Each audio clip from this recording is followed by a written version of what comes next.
Voyons ensemble ici la fiche numéro 4, nommée racine carrée. Donc, on va aborder quelques définitions. D'abord, celle de la racine carrée d'un nombre. Sachez avant tout qu'on ne prendra la racine carrée que d'un nombre positif. Donc ici, on va partir d'un nombre positif qu'on va appeler A, comme ça sera plus pratique. On va l'appeler A, ce nombre positif, d'accord? La notation de la racine carrée, je pense que vous la connaissez, c'est celle-ci. Donc on va parler de racine de A. Le résultat de racine de A, ce sera toujours un nombre positif. Donc on part d'un nombre positif et quand on lui applique la racine carrée, on obtient à nouveau un nombre positif. Bon. Comment on trouve la racine carrée d'un nombre? Eh bien, c'est le nombre qui, multiplié par lui-même, nous redonne A. Donc quand on va chercher racine carrée de A au carré, on retrouve la valeur de A. Si on met ça en application dans l'exemple suivant, on cherche à calculer racine carrée de 36, donc on cherche le nombre tel que multiplié par lui-même nous redonne 36. Ce nombre, je pense que vous l'avez trouvé, c'est 6. Oups, c'est en bleu. Hop. Donc ici, racine carrée de 36, c'est 6, car tout simplement, 6 fois 6 égale à 36. Si on vous demande de calculer racine carrée de 29, vous arrivez dans un calcul, vous tombez sur racine carrée de 29, comment faites-vous? Eh bien, 6 fois 6, ça fait 36, 5 fois 5, ça fait 25, 29, c'est entre les deux. Donc ça ne va pas tomber pile poil, j'ai envie de dire. Ça veut dire que racine carrée de 29, tout ce que vous allez pouvoir écrire, c'est racine carrée de 29, et c'est fini. C'est la valeur exacte. On n'ira pas chercher une valeur rapprochée. Donc vous vous arrêtez à racine carrée de 29. Ok? Si on ne peut pas simplifier, on garde la racine carrée. Racine carrée de moins 4, là, attention, vous devez avoir les yeux qui s'écarquillent. Attention, attention. Ici, c'est racine carrée d'un nombre négatif, c'est impossible. Tout bonnement impossible, donc ici, si à la fin de votre calcul vous vous retrouvez avec racine carrée d'un nombre négatif, c'est qu'il y a une erreur de calcul quelque part, forcément. Si on résume ça sous forme de deux remarques, le carré est toujours... Alors attendez, qu'est-ce que j'ai fait? Oui, c'est ça. Donc c'est toujours, et là c'est jamais. Le carré est toujours un nombre positif. Alors c'est des évidences, hein, mais c'est bien de les rappeler quand on est dans ce chapitre-là. Et lorsque A est un nombre négatif, eh bien racine de A n'existe pas. Tout simplement. Ça n'existe pas. Donc ça ne sert à rien d'écrire. Ce serait faux. On aborde ici une question plus de vocabulaire que de nouveauté. Qu'est-ce qu'on appelle un carré parfait? Eh bien un carré parfait, c'est le carré d'un nombre entier.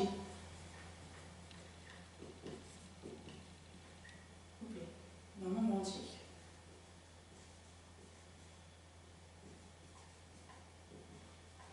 Sous-entendu positif, hein, puisqu'on applique la racine carrée que sur un nombre positif. Donc je n'ai pas besoin de le réécrire ici.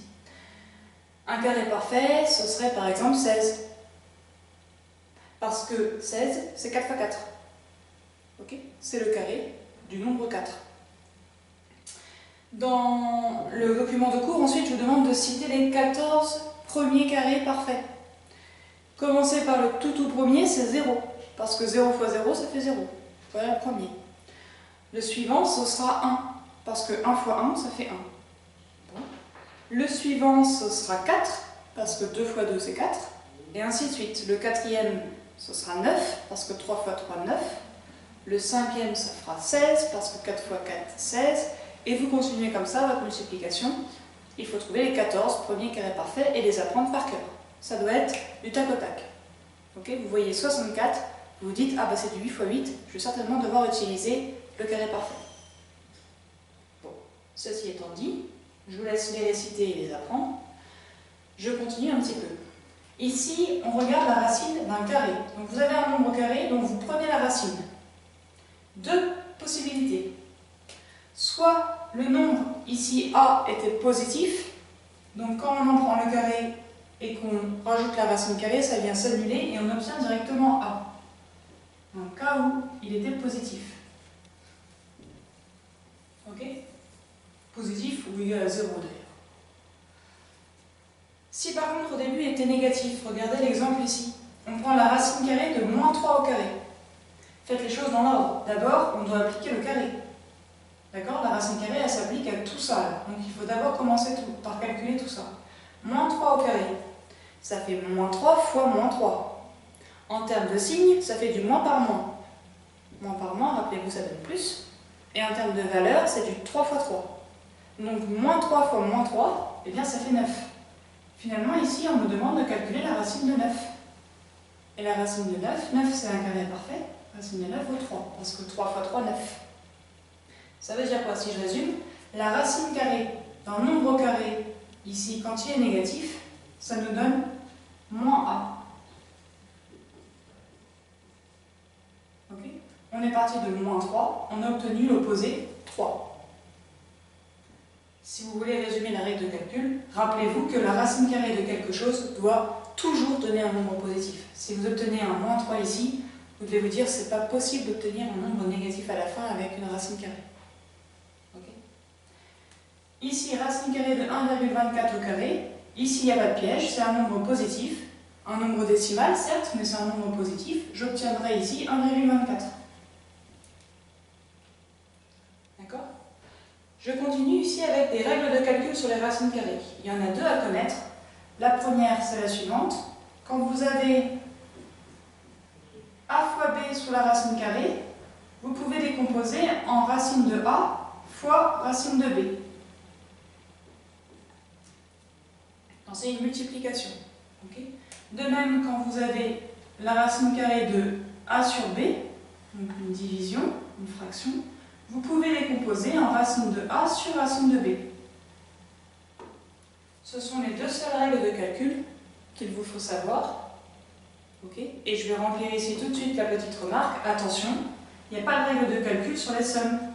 Racine carrée de a plus racine carrée de b, ça ne vaut pas, surtout pas, racine carrée de a plus b. S'il vous plaît, ne me faites pas cette erreur. Okay. Donc vous l'encadrez, vous le surlignez, vous mettez des paillettes, vous faites ce que vous voulez. Il faut que ça flash. Ça, c'est une règle de calcul qui n'existe pas. Parfois, elle s'invente au cours de vos copies, c'est dommage. Elle n'existe pas, il y en a que deux. Multiplication et division. Okay.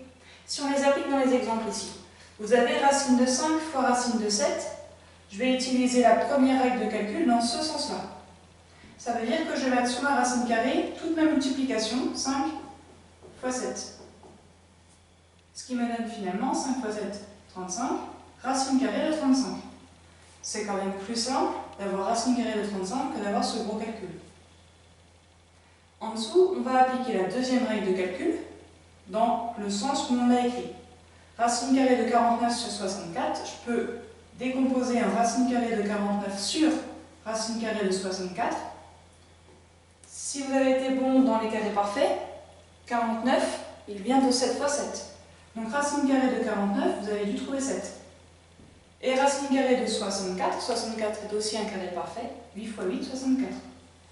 Donc encore une fois, c'est bien plus simple d'avoir 7 sur 8 comme fraction à gérer que racine carrée de 49 sur 64. Donc ça vaut vraiment le coup de repérer ici les carrés parfaits.